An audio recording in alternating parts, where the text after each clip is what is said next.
수많은 선택과 결정을 하면서 삽니다. 하지만 그때마다 어떤 선택이 과연 좋은 선택이고 최선의 선택인지에 대해서 우리가 참 분별하기가 쉽지 않습니다. 지난 세월을 돌아보게 될 때 잘못된 선택으로 인해서 어떤 손해를 봤다든지 아니면은 그것 때문에 너무나도 힘든 삶을 살아오셨던 분들도 아마 이 중에는 계실 줄로 압니다. 그래서 사람들은요, 연륜이 쌓일수록, 나이가 들수록 신중해질 수밖에 없는 것 같아요. 그리고 중요한 선택을 해야 되는 순간에는요, 마음에 두려움도 생기게 되는 것 같습니다.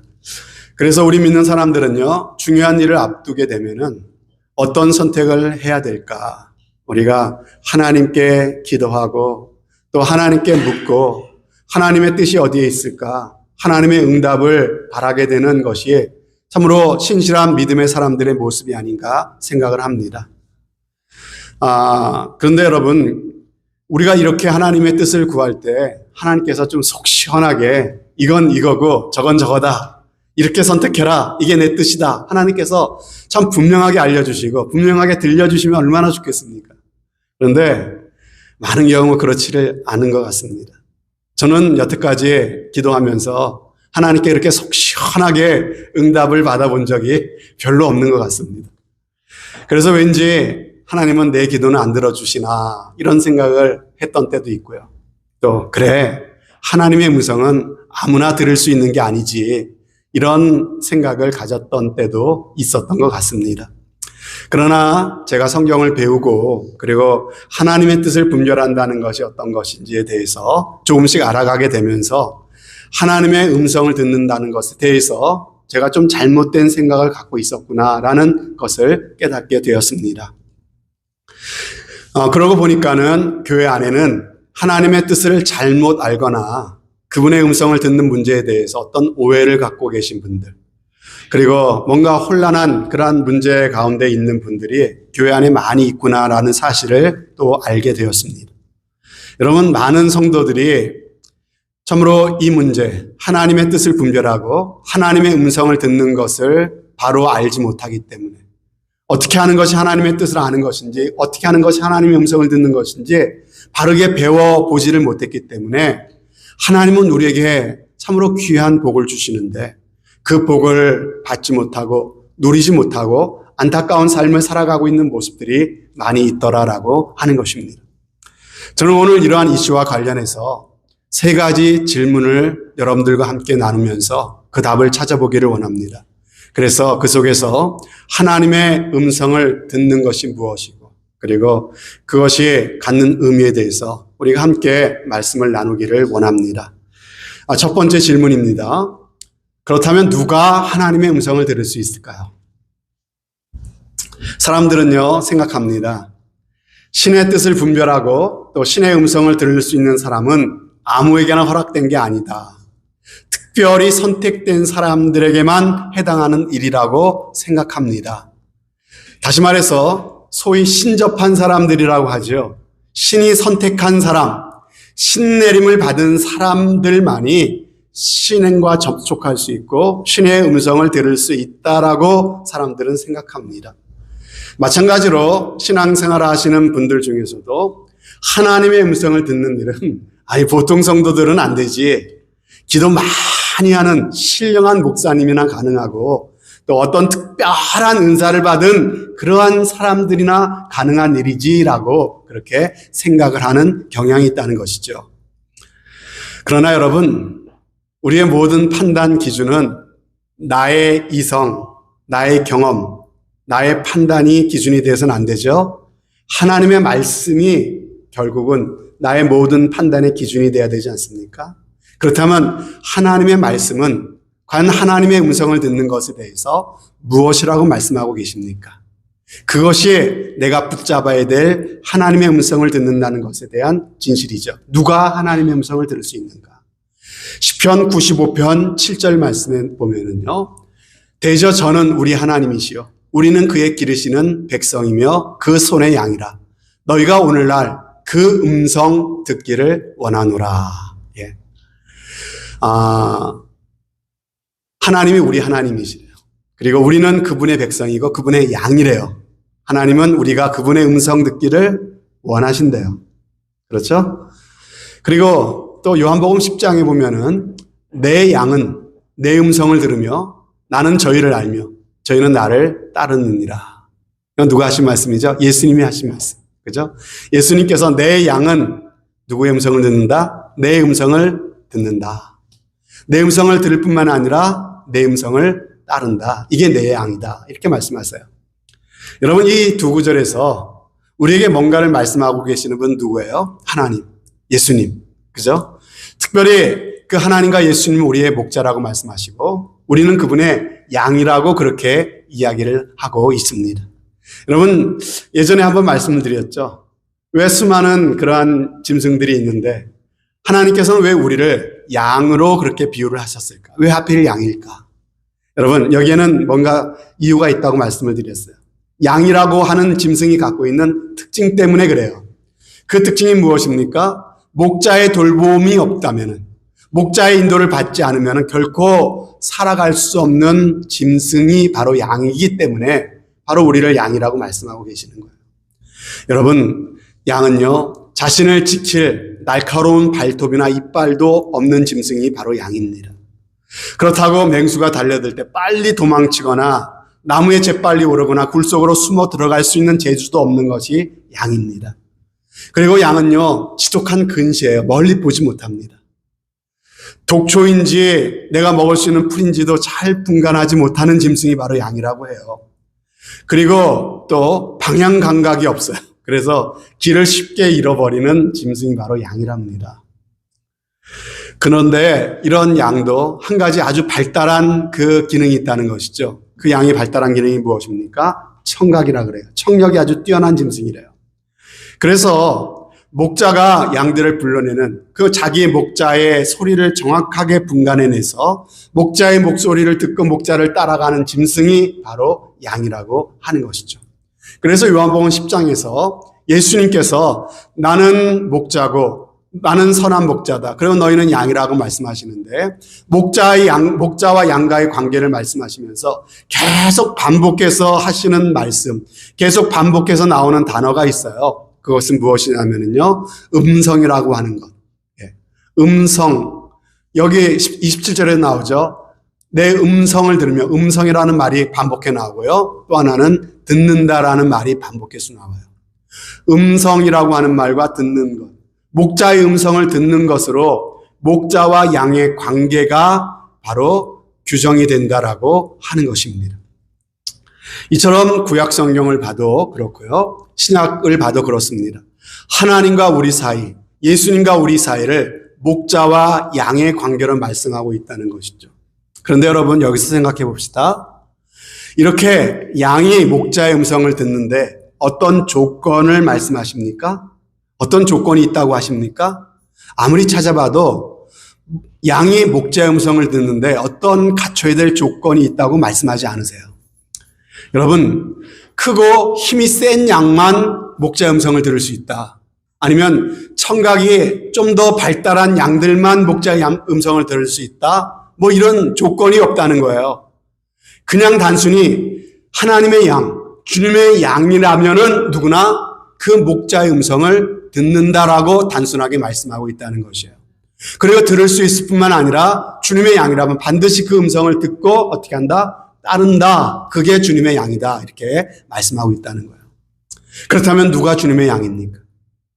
양이 목자의 음성을 듣는다 그랬는데 우리가 하나님의 음성을 듣기 위해서는 바로 주님의 그 하나님의 양이 되어야 되는데 누가 하나님의 양이 된 것입니까? 바로 예수님을 구주와 주님으로 믿고 영접한 사람들, 구주와 주님으로 고백하는 사람들이 다 하나님의 자녀가 되었고 그리고 하나님의 그 돌보시는 양이 된 것 아닙니까? 여러분은 어떠십니까? 여러분은 예수님을 구주와 주님으로 믿으셨습니까? 여러분은 예수님을 구주와 주님으로 고백하십니까? 그렇다면 우리도 그렇게 예수님을 믿고 고백하였다면 우리도 주님의 양이 된 것입니다. 여러분, 우리가 예수 믿어 구원받은 주님의 자녀가 되었고 주님의 양이 되었다면요, 바로 여러분은 하나님의 음성을 들을 수 있는 조건과 자격을 이미 가졌다라고 성경은 우리에게 알려주고 있다는 것이에요. 무슨 특별한 은사나 기도 많이 하거나 어떤 특별한 체험을 해야 하나님과 뭔가 좀 어떤 경험을 해야 그래야 주님의 음성을 들을 수 있는 자격이 되었다. 이렇게 말씀하지 않는다는 거예요. 우리가 거듭난 주님의 자녀가 되었다면 누구나 그 주님의 음성을 들을 수 있는 자격이 되었다라고 하는 것이죠. 여러분, 이렇게 얘기해도 에이 설마 뭔가 다른 자격이 갖춰져야 되겠지 이런 생각이 내 마음에 지어지지 않는 분이 분명히 계실 거예요. 혹시 여러분 중에서 특별히 이렇게 생각나시는 분 계시죠? 아이 목사님, 내가 생각해도 내 믿음이 이렇게 부족한데 나는 기도도 아직까지 그렇게 잘하지 못하는데 어떻게 나 같은 사람이 거룩하신 하나님의 음성을 들을 수가 있겠습니까? 이런 생각이 드시는 분이 있을 거예요. 그러면 여러분 이렇게 한번 생각해 보십시다. 여러분들이 여러분의 자녀들에게 무엇인가를 말할 때 그 자녀에게 어떤 자격 조건을 따진 적이 있으십니까? 여러분 자녀들이 무슨 자격을 갖춰야 그제서야 여러분들 자녀에게 무슨 얘기 하십니까? 여러분 그렇지 않잖아요. 여러분 때로 이 자녀가 내 마음에 정말 들지 않을 때가 있을 수 있어요. 그건 내 마음을 아프게 할 때도 있어요.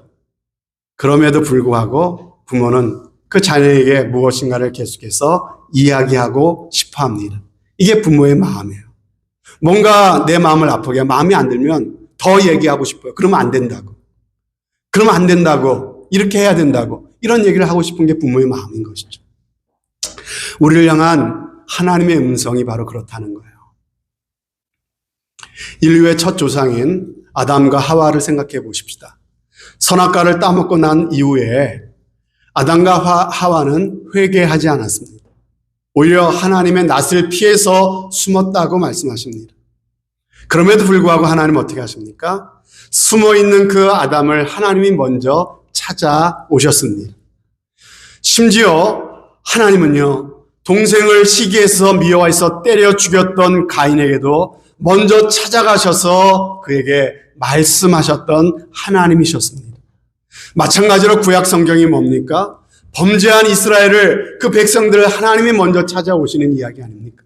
그들을 향해서 끊임없이 말씀하고 계시는 선지자들을 통해서 말씀하신 그 하나님의 말씀을 기록해 놓은 것이 바로 구약 성경 말씀 아닙니까?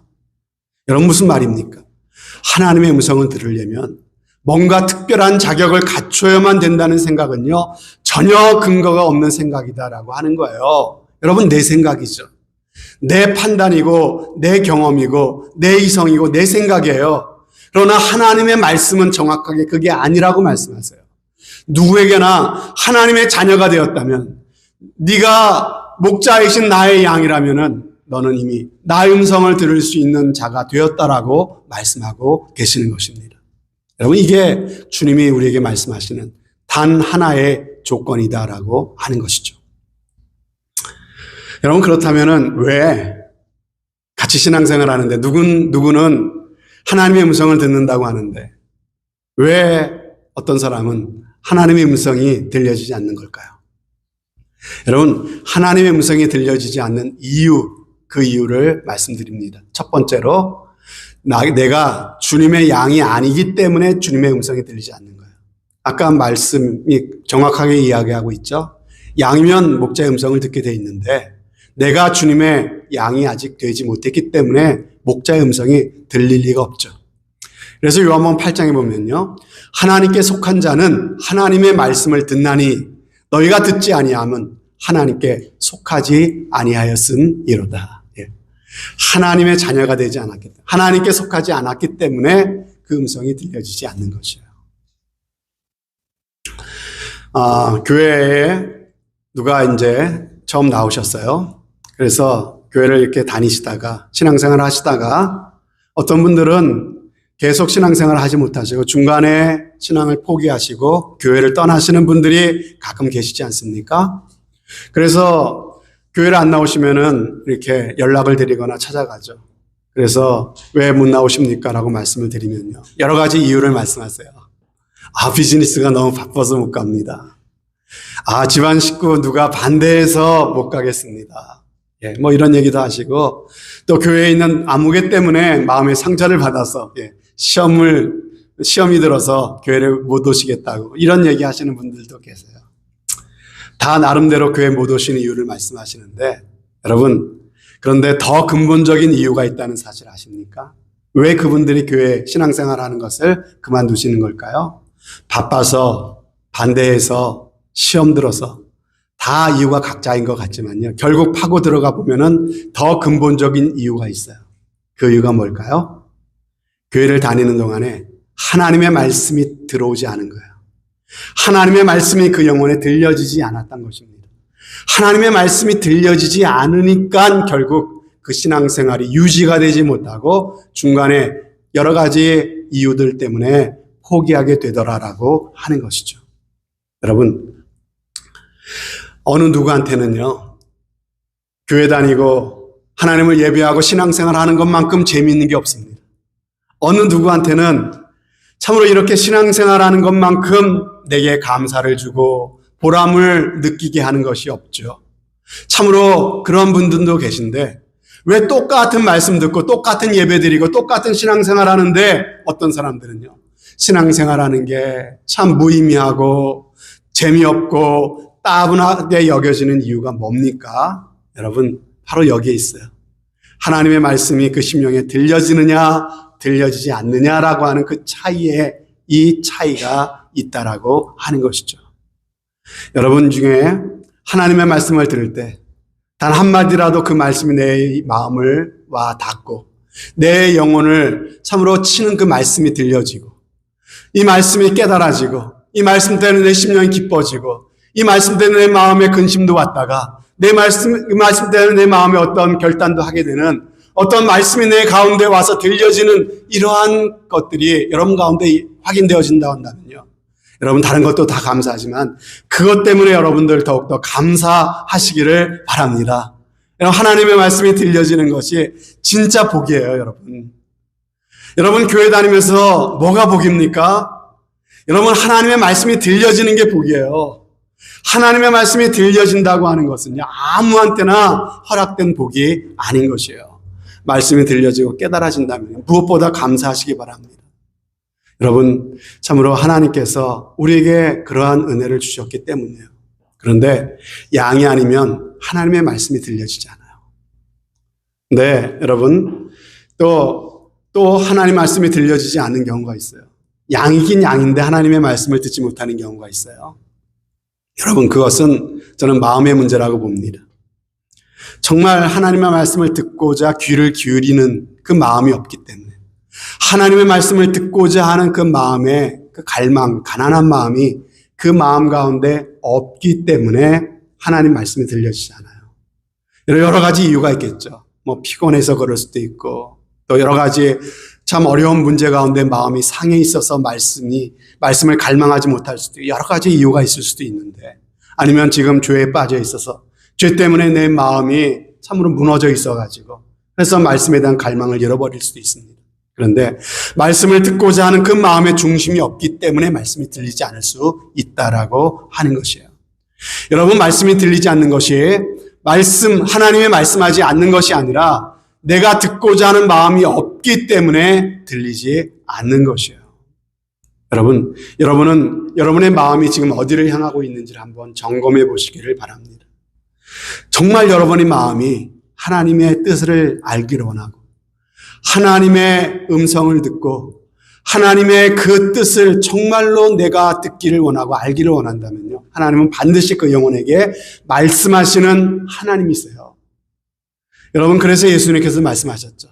누가 복이 있다고요? 마음이 가난한 자가 복이 있다고 그랬어요.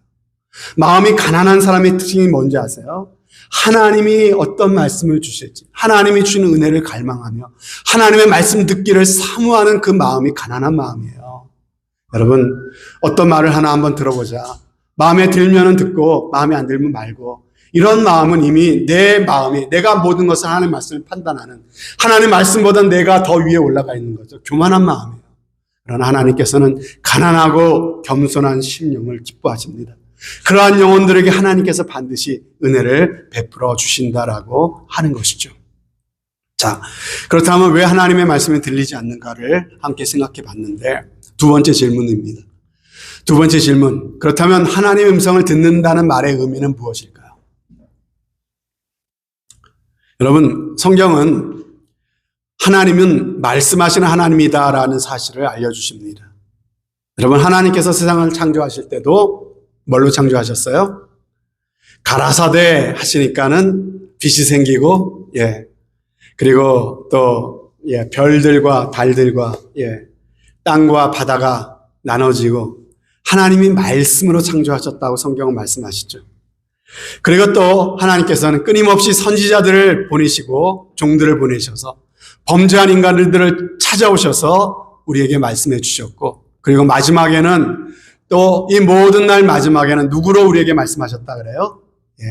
선지자들을 보내서 말씀하셨던 하나님이 마지막에는 그 아들을 보내셔서 그 아들로 하여금 우리에게 말씀하시는 하나님이라고 그렇게 말씀하고 계시는 것이죠.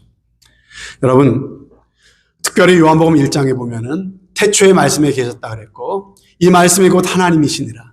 이 말씀이 육신이 되어 우리 가운데 오신 분이 곧 예수님이라고 그 사실을 우리에게 말씀하고 계십니다.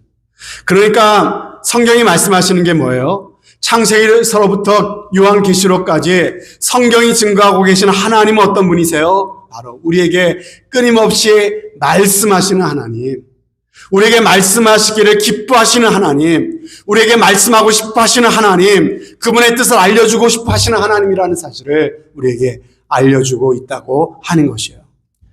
여러분, 그러므로 하나님께서는요, 지금도 그분의 자녀된 저와 여러분들에게 오늘도 하나님께서는요, 말씀하고 계십니다.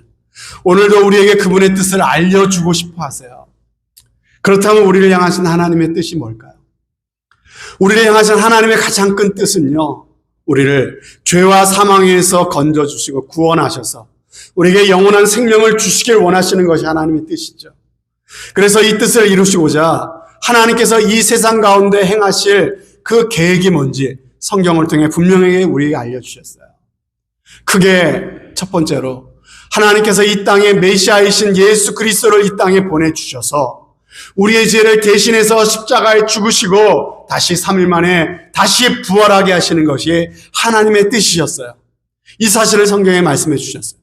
두 번째로 이 부활하신 예수님이 하늘로 승천하신 후에 예수님을 대신하여 이 땅에 보혜사 성령님을 보내주시겠다고 하는 것이 바로 하나님의 뜻이라고 말씀하셨어요.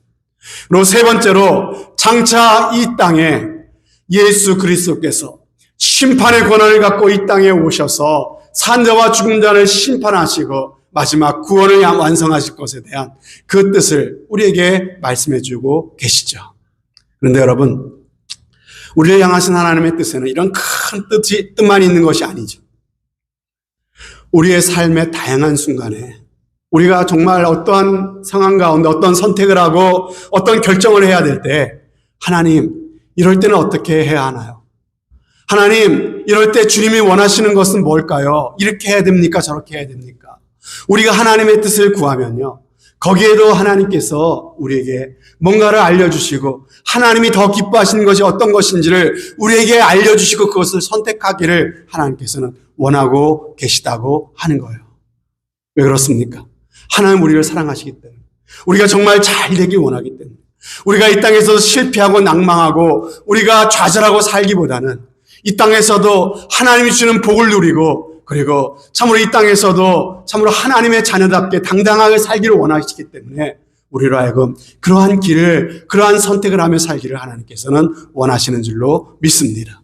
그래서 주는 우리에게 말씀해 주세요. 이 성경을 통해서도 말씀해 주시고, 우리가 기도할 때 하나님께서 우리 마음의 감동을 통해서도 알려주시는 줄로 믿습니다. 그렇다면 하나님이 우리에게 말씀하시는 가장 일반적인 방법이 뭘까요? 가장 일반적인 방법은요, 이 성경을 통해 알려주세요.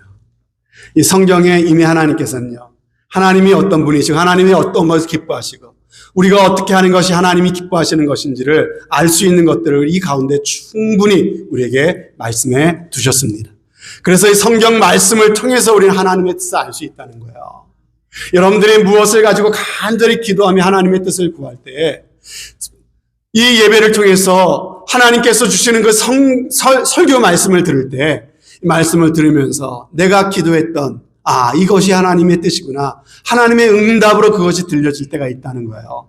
말씀을 통해서 하나님이 우리에게 알려주시는 것이죠. 여러분, 또 우리가 기도할 때 성령께서 내 마음에 어떤 감동을 주세요. 아, 이거 하나님 싫어하시는구나. 하나님 이걸 기뻐하시는구나 라는 사실에 마음에 감동을 주셔서 그것을 또한 선택하게 하신다고 하는 거예요. 때로는 또 이럴 때도 있어요. 다른 사람과 이야기를 나눌 때 하나님께서는 다양한 방법으로 역사하시는데 내가 무엇을 가지고 하나님의 뜻을 구한다면요, 다양하게 하나님 알려주세요. 다른 사람과 일상적인 대화를 나누는 가운데 이 사람이 어떤 얘기를 했는데 이 한마디가 그 사람이 하는 말이지만 하나님께서 나에게 주시는 말씀으로 들려질 때가 있어요. 그 이야기가. 그것은 뭐예요? 하나님께서 그 대화를 통해서 나에게 말씀하고 계시는 거예요. 그리고 또 어떤 경우에는 되어지는 환경을 통해서, 상황을 통해서 하나님의 뜻을 알려주시기도 하세요. 또 어떤 경우에는요, 꿈을 통해서도 알려주실 때도 있어요. 여러분, 저 같은 경우는 특별히 하나님의 뜻이 무엇일까, 내 마음의 주파수를 거기에 맞추고 있으면요, 하나님께서 주로 언제 알려주시냐면요, 자다가 잠이 깼을 때 하나님께서 무엇에 대해서 마음에 어떤 깨달음을 주실 때가 종종 있어요. 특별히 어제 있었던 일 중에서 하나님 기뻐하지 않았던 일들을 알게 하세요.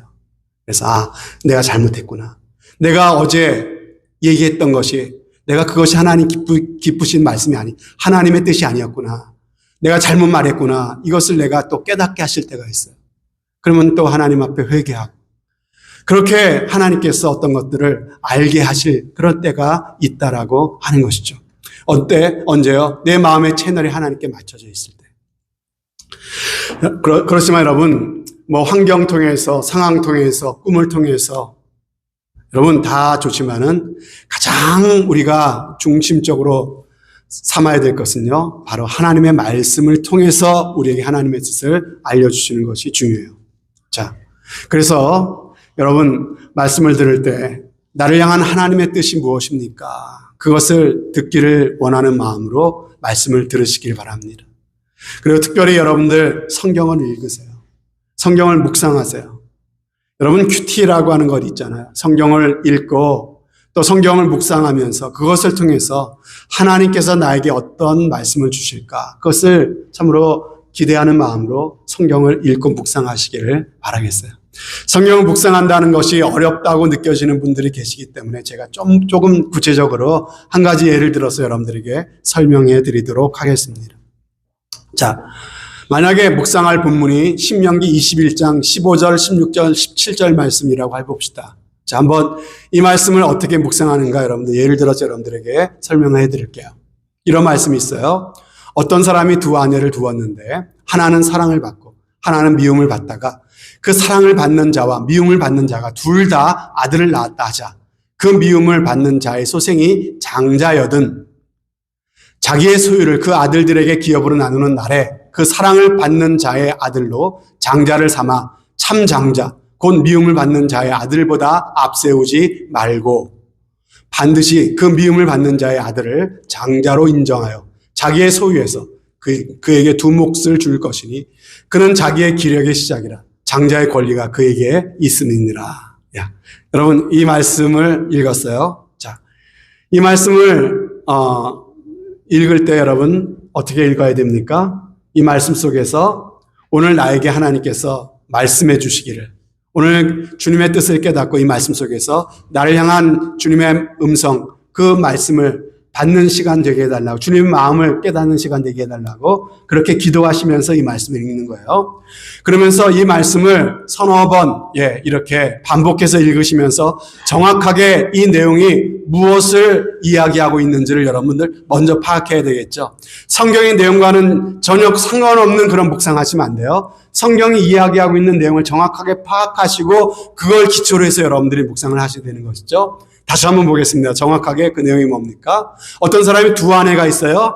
근데 두 아내 중에서 하나는 이 사람이 정말 사랑하는 아내고 하나는 내 마음에 별로 들지 않는 미워하는 아내예요. 그런데 둘 다 임신을 해서 아들을 낳았어요. 누가 먼저 아들을 낳았어요? 내가 미워하는 아내가 먼저 아들을 낳았어요. 그러니까 장자는 누구예요? 내가 별로 좋아하지 않는 아내의 아들이 장자예요. 그리고 나서 내가 정말 사랑하는 아내가 두 번째 아들을 낳은 거예요. 그렇게 되면 어떻게 하라는 얘기예요? 기업을 나누는, 이제 유산을 나눌 때 이 하나님이 정하신 법에는 장자에게 두 몫을 주도록 되어 있어요. 근데 유산을 나누려고 보니까 어떻게 된 거예요? 미움을 받는 그 자식에게, 아내의 자식에게 두 몫을 줘야 되잖아요. 장자니까. 그러니까 생각을 어떻게 하게 되는 거예요? 이 순서를 좀 바꿔가지고 누구를 장자로 여기는 거예요?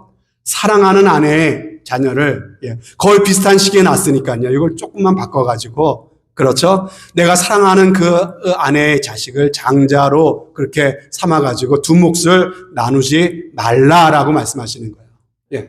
그래서 미움을 받는 자의 아들을 장자로 인정해서 자기의 소유에서 그에게 두 몫을 주라고 이렇게 말씀하시는 내용이 그 내용이죠. 이걸 정확하게 그 내용을 파악을 하는 거예요.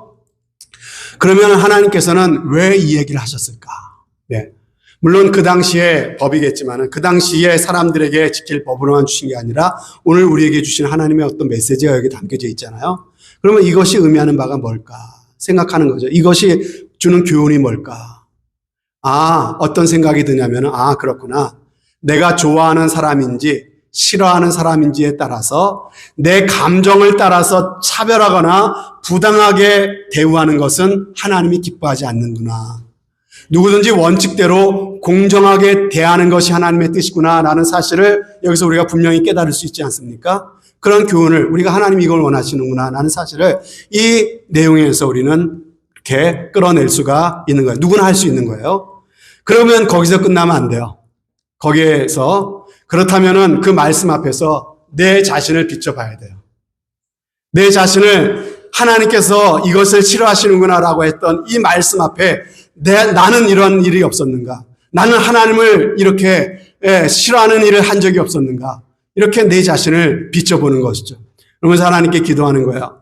내가 내 감정을 따라 사람을 참으로 공정하지 않게 대우한 일은 없는가? 하나님께 묻는 거예요. 하나님 그렇게 한 적 없습니까? 알려주세요. 깨닫게 해주세요. 이렇게 하나님의 인도를 구하면서 이렇게 내 자신을 돌아보는 것이죠. 그 자리에서 생각날 수도 있어요. 근데 그 자리에서 생각이 안 날 수도 있어요. 그러면은 말씀을 내 마음에 넣어놓고 하루를 보내면서 문득문득 그 생각을 떠올리면서 나는 그렇게 산 적이 없었는가. 여러분들이 하루 동안 그 말씀을 생각하면서 계속 나를 돌아보는 거예요. 그러면 반드시 생각나요. 어느 순간에 그게 딱 떠오를 때가 있어요. 어떤 생각이 들까요? 내가 내 자녀들을 공평하게 대하지 않아서 어떤 자녀에게 상처를 준 일이 떠오를 수도 있고요. 또 직장에서 나한테 잘하는 사람이라고 해서 공정하지 않게 그렇게 혜택을 줌으로 말미암아서 다른 직원한테 피해를 끼친 일이 생각날 수도 있어요. 또 혹은 내가 좋아하는 친구라고 해서 무조건 그 친구 편을 들어가지고 다른 사람을 억울하게 했던 일이 생각날 수도 있습니다. 여러분 그것이 떠올라야 돼요. 여러분 그게 떠오르는 것으로 끝나면 안 돼요. 한 단계가 더 남았습니다. 그럼 어떻게 됩니까? 하나님 내가 잘못했네요. 내 자녀에게 이렇게 잘못했네요. 내 직원에게 이렇게 잘못했네요. 이 사실이 떠올랐어요. 그 다음에는 하나님께 또 물어야 돼요. 하나님 이걸 어떻게 해결할까요? 하나님 내가 회개합니다. 잘못했습니다. 다시 그렇게 안 하겠습니다. 다시 그렇게 안 하겠다는 건 나와 하나님과의 관계고 성경에는 뭐라고 말씀하십니까? 내가 억울하게 이미 한 그 사람에게 가서 용서를 구하라고 하셨잖아요. 그죠? 어떻게 할까요? 그것을 하나님께 물으면 하나님께서는 그 사람에게 억울하게 했던 것, 피해를 끼쳤던 것을 가서 용서를 구하고 그리고 화해를 하라고 하는 그런 마음을 주실 거예요. 그러면 조용한 시간에 이렇게 따로 만나자 그래서 내가 이렇게 그때 잘못 이렇게 해서 너의 마음을 이렇게 아프게 했던 것을 내가 정말 잘못했다고 용서를 구할 수도 있고 아니면 또 작은 메모를 써갖고 작은 선물과 함께 내가 이때 잘못했다 아니면 뭐 카톡 메시지를 보내는 게 좋겠다. 하나님께서 여러분들이 주는 마음을 따라서 그렇게 실제로 그 하나님 주는 마음에 순종하는 거, 행동으로까지 옮기는 거, 거기까지 하시는 거예요. 그러면 하나님의 말씀을 묵상해서 하나님의 음성을 듣고 하나님의 뜻을 깨닫고 그리고 그 말씀을 따라서 여러분들이 구체적으로 순종한 거 아주 잘하신 거예요. 여러분, 이게 바로 목자의 음성을 듣고 살아가는 양의 모습이다라고 하는 것입니다. 여러분, 다시 말씀드릴게요. 하나님의 음성을 듣는다는 것, 목자의 음성을 듣는다는 것이 무슨 영적으로 신비한 체험을 하는 것을 의미하는 것이 결코 아니라는 것이에요. 오히려 성경 말씀을 통해서 이 말씀에 나를 비춰보고 나를 향하신 하나님의 뜻을 파악하고 구체적으로 내가 나의 삶 가운데 내가 해야 될 일들을 하나님께 묻고 그리고 성령의 인도하심을 따라서 그 뜻에 작은 것에 순종하며 살아가는 것. 여러분, 이게 바로 목자의 음성을 듣고 따라가는 양의 모습인 줄로 믿습니다. 하나님이 가장 원하시는 신앙생활의 모습이 바로 이런 모습이라고 저는 믿습니다. 저는 이러한 모습의 그러한 신앙인이 하나님 보시기에 가장 바람직한 신앙생활의 모습이 아닐까. 저는 그렇게 생각해요.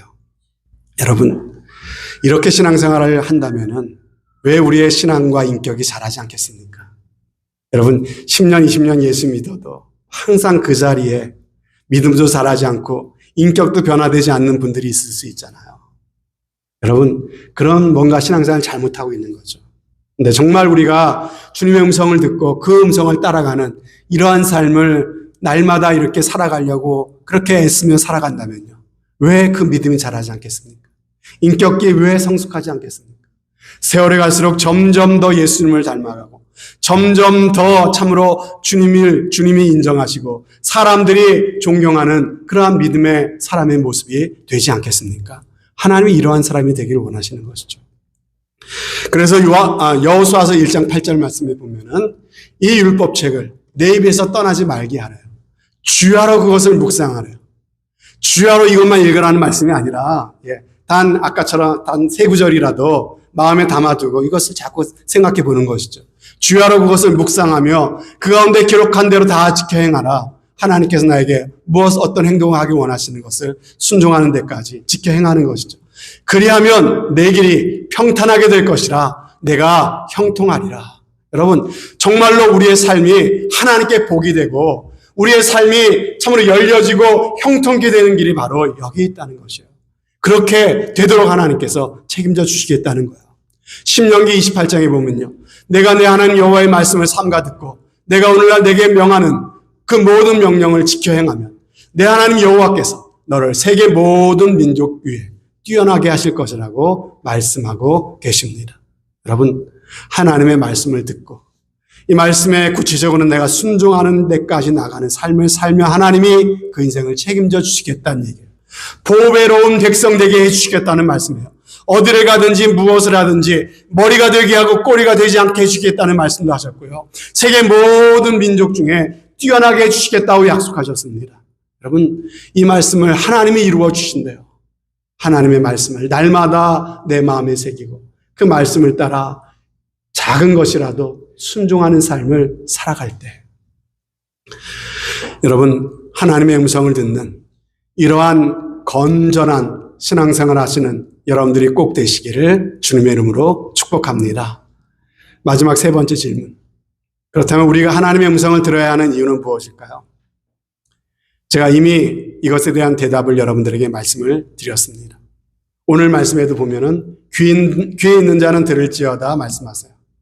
왜 하나님은 우리에게 하나님의 음성을 들으라고 왜 강조하시는 걸까요? 여러분, 하나님은 전능하신 하나님이신데 왜 그분이 뭐가 그렇게 아쉬우셔갖고 아쉬운 소리 하시는 것처럼 우리 인간들에게 자꾸 찾아오시면서 싫다고 도망치는 인생들을 그렇게 해서는 안 돼. 그 길로 가면 안 돼. 돌이켜 계속해서 우리를 포기치 않으시고 왜 끝까지 따라오시면서 내 말 좀 들어보라고 왜 그렇게 말씀하시는 걸까요? 여러분, 그 이유는 성경에 말씀하시죠. 그게 바로 우리를 향하신 하나님의 포기할 수 없는 사랑이라고 말씀하고 계시지 않습니까? 사랑하는 성도 여러분, 하나님께서 우리에게 끊임없이 오늘도 말씀하시는 이유가 있대요. 그것을 신명기 말씀은 이렇게 말씀하세요. 이스라엘아, 내 하나님 여호와께서 내게 요구하시는 것이 무엇이냐? 내가 오늘날 네 행복을 위하여 내게 명하는 여호와의 명령과 규례를 지킬 것이 아니냐? 하나님께서 우리에게 명하시는 명령은요, 하나님께서 우리를 통해서 어떤 이득을 취하시려고 우리에게 뭔가를 명하시는 것이 아니라 우리를 위해서, 우리가 참으로 잘되고 우리에게 참으로 행복하길 원해서, 우리에게 생명을 주시기 원해서 우리에게 명하시는 말씀이라고 하시는 것입니다. 여러분, 하나님의 말씀에는 우리가 사망과 저주의 길에서 벗어나는 길이 있어요. 구원과 생명에 이르는 길이 하나님의 말씀에 있습니다. 그뿐만이 아닙니다. 우리가 이 세상을 살 때 정말로 잘 살 수 있는, 정말 기뻐하며 감사하며 보람있고 행복하게 살 수 있는 길도 이 하나님의 말씀 안에 있는 줄로 믿습니다. 세상이 가르치는, 세상이 말하는 세상의 지혜를 따라 살면요, 그 안에는 우리를 망하게 하는 요소들이 너무나도 많이 있어요. 그러나 우리를 너무나 잘 아시는, 이 세상의 모든 원리를 참으로 꿰뚫고 계시고 우리에게 가장 복된 길을 약속하시는 하나님의 그 약속의 말씀, 이 말씀을 더욱더 가까이 참으로 여러분 마음 가운데 두시고 말씀을 통해서 여러분의 삶을 돌아보시고 말씀이 우리 가운데 명하시는 대로 행하면서 살아가시는 우리의 삶이 꼭 되시기를 바랍니다. 그럴 때 이사야 선지자의 말씀처럼 그러면 너희 영혼이 살게 되리라고 말씀하시죠. 사랑하는 여러분, 우리 중에 여러 가지 힘든 문제 가운데 계신 분들도 계십니다. 건강에 어려움을 당하시는 분들도 계시죠. 가정의 불화를 겪고 계신 분도 계셔요. 자녀의 모습을 보면서 참 안타까워하시는 분도 계십니다. 경제적인 어려움 가운데 계신 분도 계세요. 하지만 여러분, 상황과 여건이 어려운 게 문제가 아니에요. 하나님의 말씀이 들리지 않는 것이 문제입니다. 하나님의 말씀이 들리면요, 여러분, 내게 다가오는 그 어떤 문제도 더 이상 문제가 되지 않는 줄로 믿습니다. 하나님께서는 반드시 그 문제를 통해서 우리의 삶 가운데 합력하여 선을 이루어 주시기 때문에 그래요. 그 문제를 이해할 수 있는 길을 열어주시고 그것을 극복해 나갈 수 있는 지혜를 말씀을 통해서 우리 가운데 허락해 주시기 때문에 그렇습니다. 여러분, 지옥 같은 현실이라고 여러분 불평하지 마십시오. 하나님의 말씀으로 돌아오십시오. 하나님의 말씀으로 돌아오십시오. 하나님의 말씀을 듣기 시작하면 지옥 같은 현실도 천국으로 변화되는 귀한 역사가 이루어질 줄로 믿습니다. 사랑하는 성도 여러분, 날마다 이 하나님의 복된 음성을 사모하십시다. 하나님의 음성을 듣기 위하여 말씀의 귀를 기울이고 말씀을 마음에 새기고 말씀 붙잡고 살아가시기를 바랍니다. 아버지의 음성을 듣는 것, 하나님의 모든 자녀에게 허락된 축복입니다.